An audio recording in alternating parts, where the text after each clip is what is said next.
Olá, queridos irmãos, uma alegria estar aqui com todos. O texto no qual nós vamos meditar é João 14, de 1 a 3. Alguns grupos religiosos dizem que nossa futura casa, depois que Deus fizer tudo novo, vai ser aqui na terra mesmo. Que nós vamos voltar aqui e vai tudo começar de novo, como se fosse um grande jardim do Éden, só que com todas as pessoas boas, sem pecado, sem problema nenhum. A igreja, ela sempre afirmou que nossa casa é o céu. E que quando Deus fizer tudo novo, nós iremos para o céu, morar com Deus e estar com Ele em todos os momentos.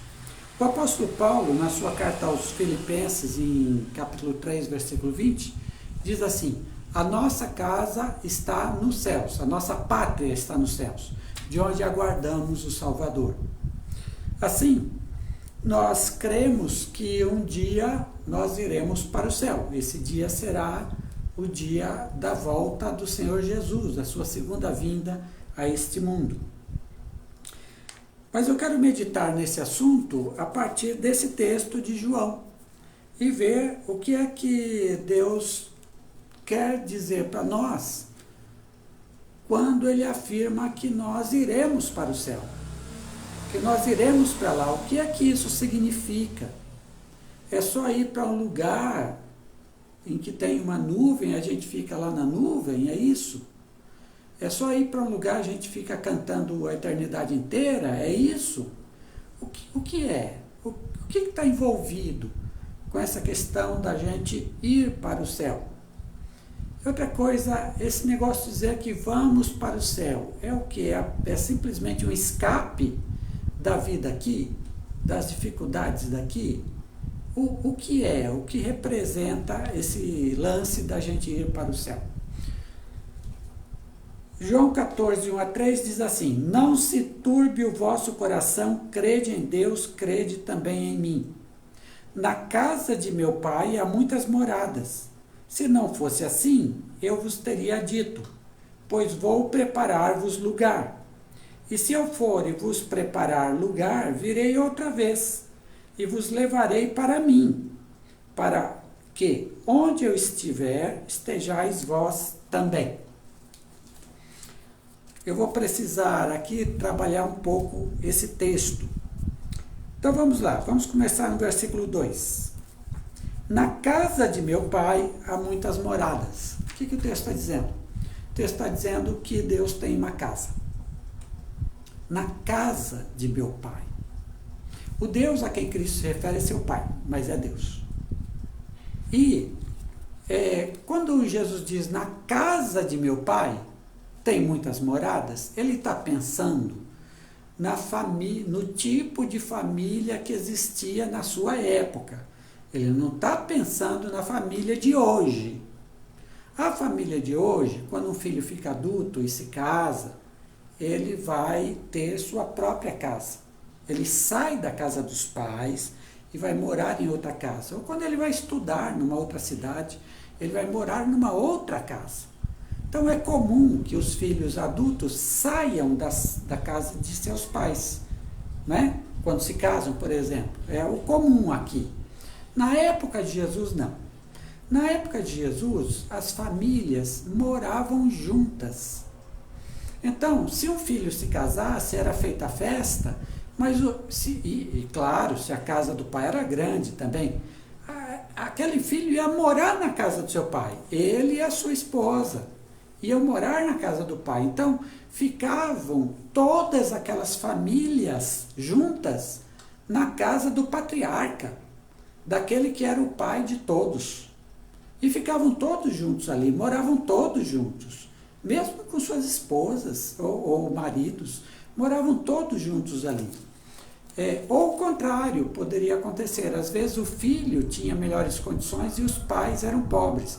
Então o filho se casava, os pais iam morar com os filhos. Porque naquela época a velhice era muito respeitada. Então, quando Jesus diz, na casa de meu pai há muitas moradas, é nisso que ele está pensando. Ou seja, a casa é a casa do pai, é uma casa só. E lá estão todos os filhos, junto com o pai. Então, quando Jesus diz, na casa de meu pai há muitas moradas, Jesus quer dizer que Deus vai receber na sua casa, na casa que é dele, todos os filhos, ou seja, todos os discípulos de Jesus. Todos estarão lá, na casa dele.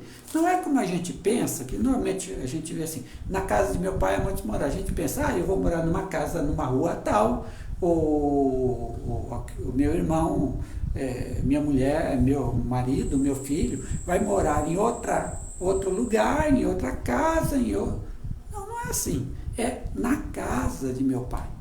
Todos moraremos na casa de Deus. Lá estaremos todos. Isso é interessante.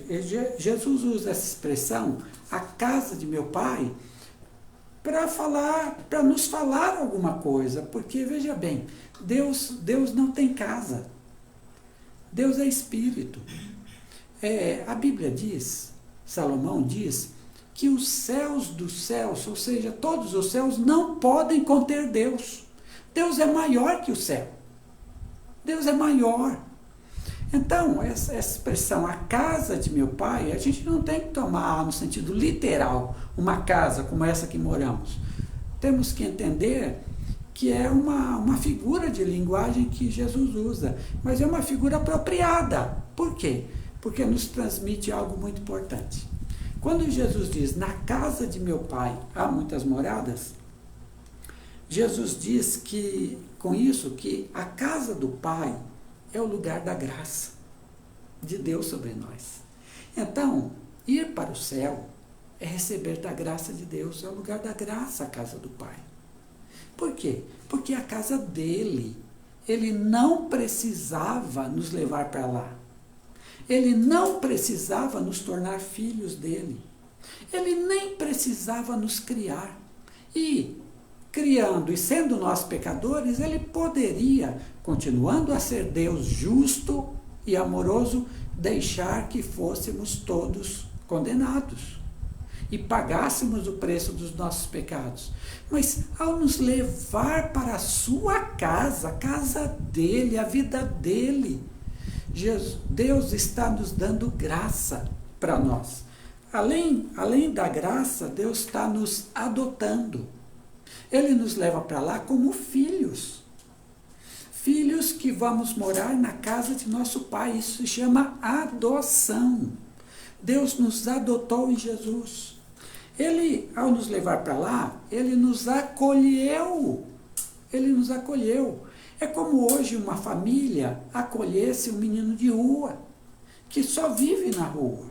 E de repente esse menino entra na casa dessa família, ele vai ser educado, mas ele vai ser amado, ele foi acolhido, ele foi recebido em amor.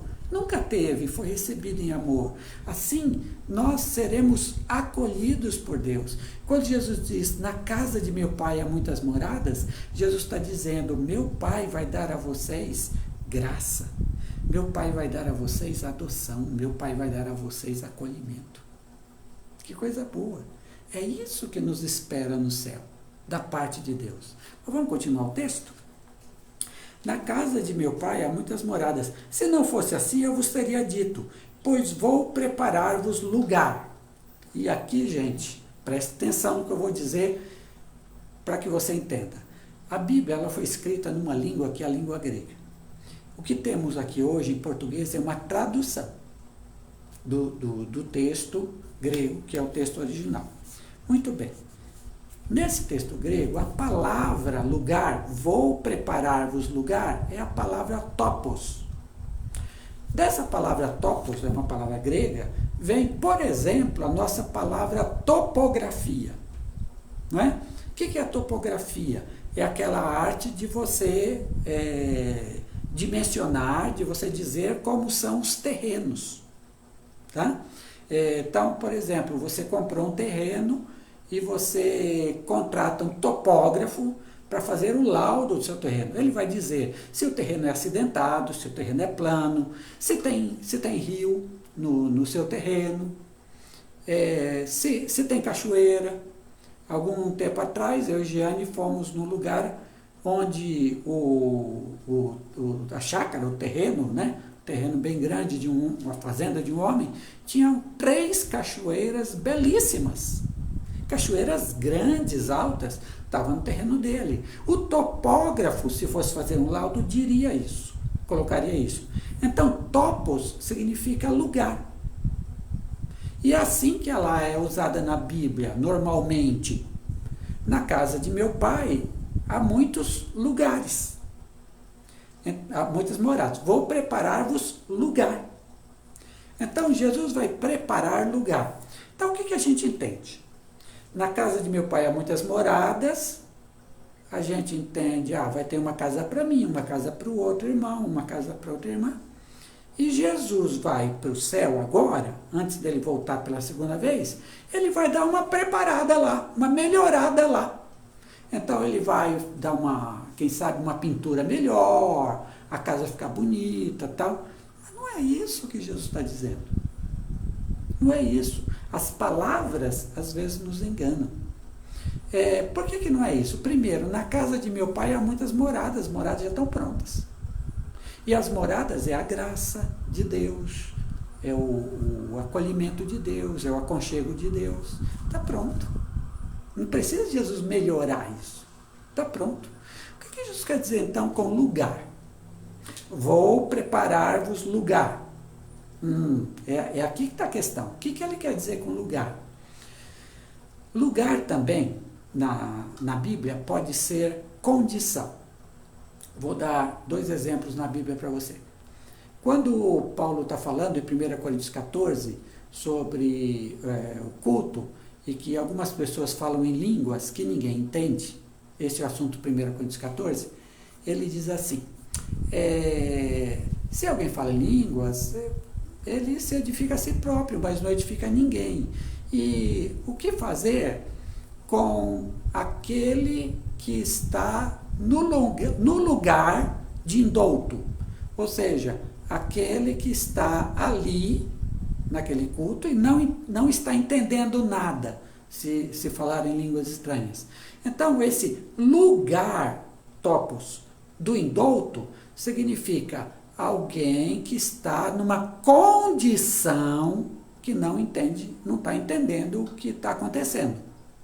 Então, ali não é lugar. A palavra topos ali não é lugar, a palavra topos ali é uma condição. Outro exemplo bíblico.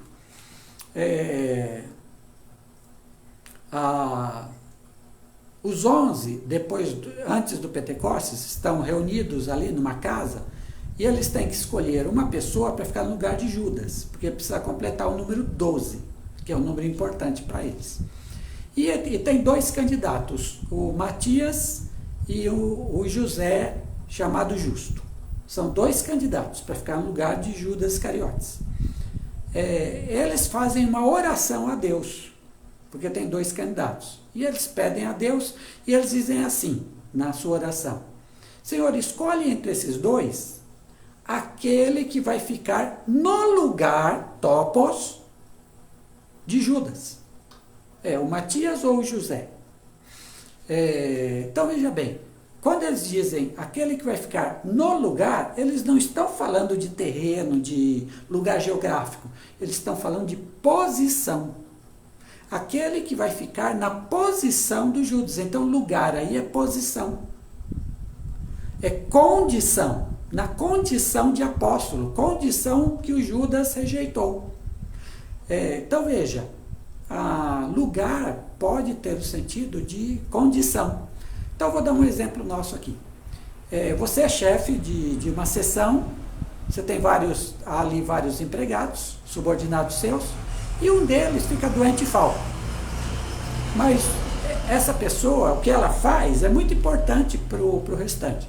Aí você chama um outro e diz: fulano, vem cá, você vai ficar no lugar do cicrano, porque é muito importante aquilo lá, fica no lugar dele.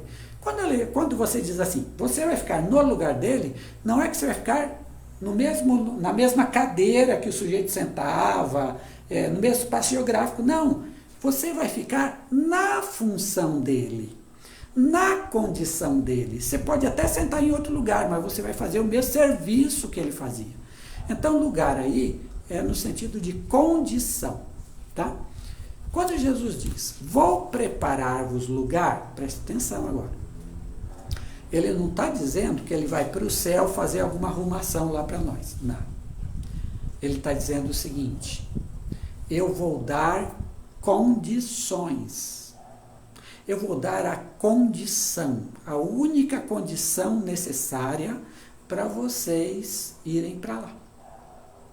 Eu vou preparar a única condição necessária. Então, quando Jesus diz isso, essa palavra, ele diz depois de ter ceado com os apóstolos, ele dá algumas orientações a seus apóstolos, nesse momento. O que é que isso significa? No dia seguinte ele vai ser crucificado. No dia seguinte. Ele vai estar crucificado às 9 horas da manhã. Quando ele diz assim, vou preparar o lugar, a condição de vocês, o que ele está dizendo é o seguinte, amanhã eu preparo o lugar de vocês ao morrer na cruz. Esse vou preparar-vos lugar, gente, é a morte dele na cruz por nós. Porque essa é uma condição, sem a qual a gente não vai para a casa do Pai. Ele precisava morrer por nós, para nós irmos para a casa do Pai. Você entendeu? Quando Jesus diz isso, o que isso significa para nós? Significa que não existe casa do Pai sem cruz, sem a cruz de Jesus. Nenhum de nós vai para o céu se Jesus não morresse na cruz. Você está entendendo? Não há céu para nós se não houvesse a morte de Jesus por nós, para pagar nossas faltas. Vou preparar a condição para vocês irem para a morada de vocês na casa de meu Pai. Que coisa linda de Jesus. Por isso ele é o nosso Senhor. Por isso nós o amamos. Ele morreu por nós, para que nós nos tornássemos filhos de Deus e para que um dia a gente fosse para a casa do nosso Pai, sermos acolhidos por nosso Pai, mas só pela morte de Jesus, nenhuma outra coisa, só a morte de Jesus. Não é você que conseguiu ir para a casa do Pai, Jesus é que te deu essa condição, Jesus é que te deu esse lugar. E aí ele diz assim, verso 3, e se eu for e vos preparar lugar, que é a morte dele, e ele realmente o fez no dia seguinte, virei outra vez e vos levarei para mim mesmo, para que onde eu estiver, estejais vós também. Se eu for e vos preparar lugar, virei outra vez. E vos levarei para mim mesmo. Ele vai voltar novamente aqui, a sua segunda vinda. Eu voltarei, eu virei de novo para receber vocês comigo. Ou seja, eu vou abraçar vocês, eu vou retirar vocês desse mundo, dessa história, para levar para a casa de meu Pai. É Ele que vem nos buscar. É Ele que vem nos levar para a casa do Pai. Eu venho e recebo vocês para mim mesmo. O que isso significa? Significa que Ele vai, na cruz, possibilitar essa entrada para nós. Significa que Ele nos ama. Ele nos dá essa condição e Ele vai voltar para nos resgatar porque nos ama. Morreu por nós e volta por nós. Nos ama. É o amor de Jesus que motiva a nossa vida. É o amor de Jesus que faz nossa existência ter significado. Outra coisa, a alegria. Eu voltarei para receber vocês para mim mesmo. Olha a alegria de Jesus em nos receber de volta. Mas aí tem uma coisa interessante, e a nossa alegria também. Ele morreu por nós, ele se deu por nós, e ele volta para ter a nossa companhia de novo. Nós que temos filhos, e nossos filhos já são adultos, e já moram nas suas casas, em seus lugares, veja como é alegre o momento em que a gente se encontra com esses filhos. Estamos separados deles, né, geograficamente, mas tem uma hora que a gente viaja, ou eles viajam, e a gente se encontra. Como esse momento é gostoso, é de alegria, e de encontro com quem você ama, com quem você ama. Esse encontro, Jesus está dizendo, eu amo vocês e eu fico alegre de me encontrar com vocês de novo. Eu vou voltar porque eu quero me encontrar com vocês. E nós vamos ter a alegria de encontrar, de ver nosso Mestre, caso estejamos vivos nessa segunda vinda, mas se não tiver, a gente vai ressuscitar mesmo e vai ver do mesmo jeito. Então, nós vamos ter a alegria de ver nosso Mestre, de nos encontrar com Ele novamente. Eu voltarei e vos levarei para mim mesmo. Para mim mesmo. Eu quero estar com vocês, eu quero viver com vocês. E aí Jesus termina até aqui. Que alegria, né? Que alegria viver com Jesus. Aí ele termina dizendo assim: para que onde eu estiver, estejais vós também. Novamente aqui eu tenho que ir ao texto grego para explicar um outro lance aqui. Para que onde eu estiver, estejais vós também. Não é a tradução mais exata. A tradução mais exata seria assim, preste atenção. Para que onde eu sou, vós também sejais. Não é estar. Embora em português seja difícil a construção literal, né? Por isso que usa para que onde eu estiver. Para que onde eu estou. Não é. Para onde eu sou. Para onde eu sou. Jesus usa o verbo ser, o verbo da existência. No grego, é claro, mas é o verbo da existência. Para onde eu sou, vós também sejais. O que é que Jesus quer dizer com isso? Eu venho pegar vocês para levar para a casa do meu Pai, para que onde eu sou, vocês também sejam. O que é que Jesus quer dizer com isso? Jesus quer dizer algumas coisas importantes.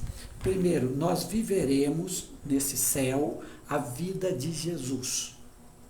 Onde eu sou, vocês também serão. Eu sou, vocês serão.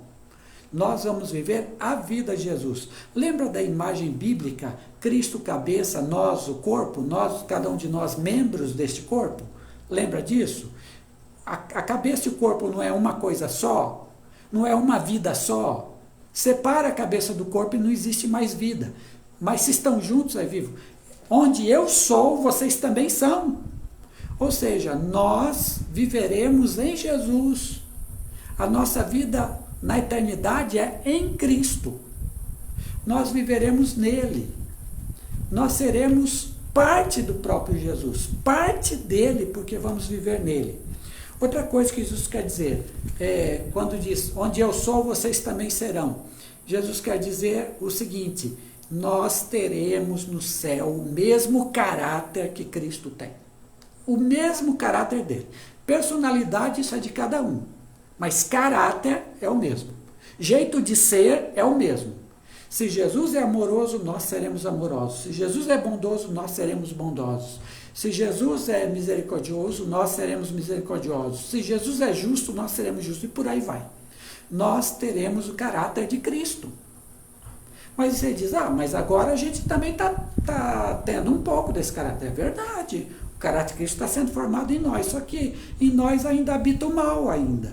Lá não haverá mais o mal em nós, porque estaremos completamente purificados, seremos santos como Ele é. Então veja, nós, quando Jesus diz, para que o que eu sou, vocês também sejam, Jesus está dizendo, vocês terão o mesmo caráter que eu tenho. Ou seja, lá na eternidade, no céu, na casa do Pai, todos nós seremos pequenos Cristos. Você será um Cristo também, um Jesus também. Você será um Jesus. Eu serei, todos lá serão. É como se fosse um corpo só, formado de vários pequenos corpos. E aí, no que nós fizermos, nós seremos Cristo para os outros.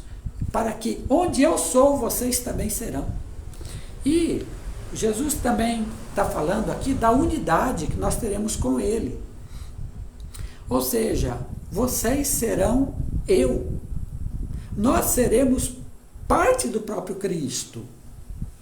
Então, o Cristo, onde Ele for, nós seremos parte dele. E onde nós formos, nós somos Ele, para o que nós fizermos. Então é isso que Ele quer dizer, onde eu sou, vocês são. Ora, se nós somos o Cristo, o Jesus, lá na casa do Pai, e se Jesus é Deus e tem comunhão com o Pai e com o Espírito, nós também participaremos desta comunhão da Trindade, desta comunhão com o Pai e com o Espírito Santo em Jesus, sendo Jesus, nós também, e tendo nossa própria personalidade. Você quer coisa maior que isso?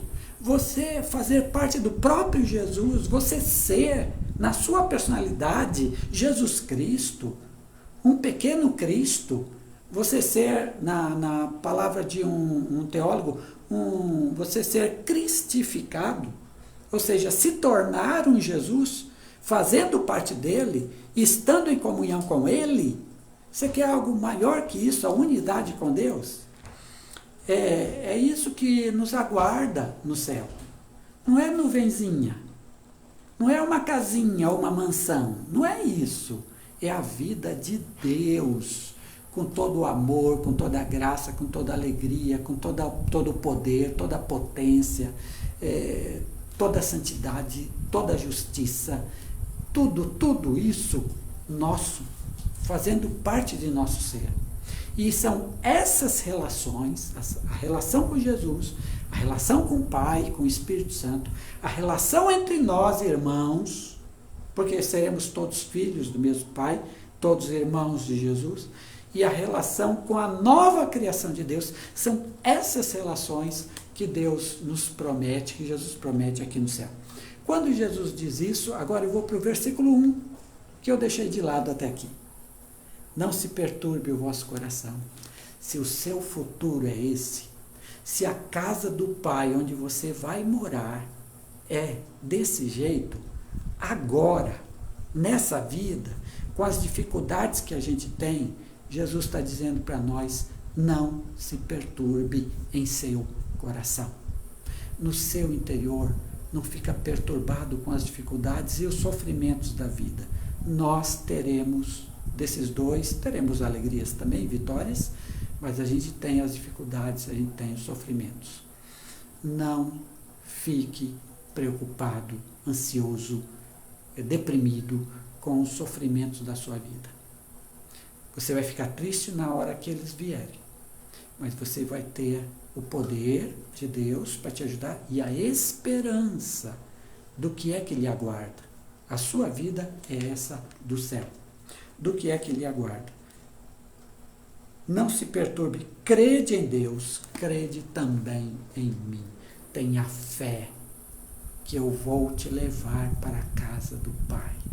Por mais lutas que você passe aqui, por mais frustrações, por mais sofrimentos, tenha fé em mim, acredite em mim, acredite na minha palavra, dei minha vida por você, morri por você, acredite. E você vai ser vencedor nesta vida, você vai passar por tudo, posso todas as coisas naquele que me fortalece, e você vai chegar na casa do Pai, sendo antes acolhido por Jesus aqui, eu vos levarei para mim mesmo.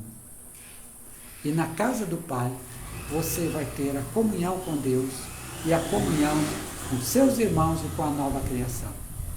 O céu é nossa casa. E que casa? A casa do nosso Pai, mediado por Jesus Cristo. Que você não viva perturbado, mas viva com esperança e com fé e com amor. Deus te abençoe.